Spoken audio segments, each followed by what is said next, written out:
आज तमाम तळोजा शहरातल्या व तालुक्याच्या सैनिकांच्या वतीने तळोजा येथे शिवसेना कार्यालयाच्या शेजारी सेतू कार्यालयाचं आज आमशा दादा आणि माझ्या हस्ते उद्घाटन करण्यात आलं। शेजारीच फिल्टर पाणी जनतेला आरो प्लांटच्या माध्यमातून देण्याचा निर्णय सुद्धा शिवसेनेच्या सगळ्या पदाधिकाऱ्यांनी घेतला आणि त्याचं सुद्धा उद्घाटन आम्ही केलं।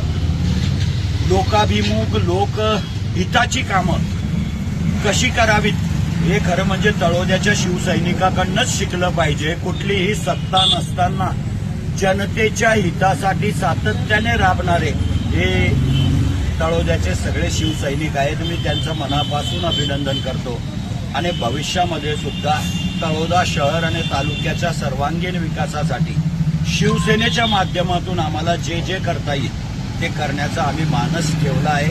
भविष्यामध्ये सगळं काही जे शिवसेनेच्या लोकांकडनं जनतेला अपेक्षित आहे ते सगळं, कारण सत्तेमध्ये आज शिवसेना तळोद्यामध्ये नाही तरी सुद्धा तळोदेकरांची सेवा करणं हे आमचं कर्तव्य आहे आणि शिवसेनेचं ब्रीदवाक्यच ते आहे की समाजाची सेवा करणं। आणि त्याप्रमाणेच आम्ही आमशा दादा आणि मी दर शुक्रवारी आम्ही सकाळी इथं येतो। आमशा दादा समजा विधानसभेचे आमदार आहेत, विधान परिषदेचा आमदार मी आहे आणि आम्ही दर शुक्रवारी तळोद्यामध्ये दुपारी 1 वाजेपर्यंत बसण्याचा निर्णय घेतलाय।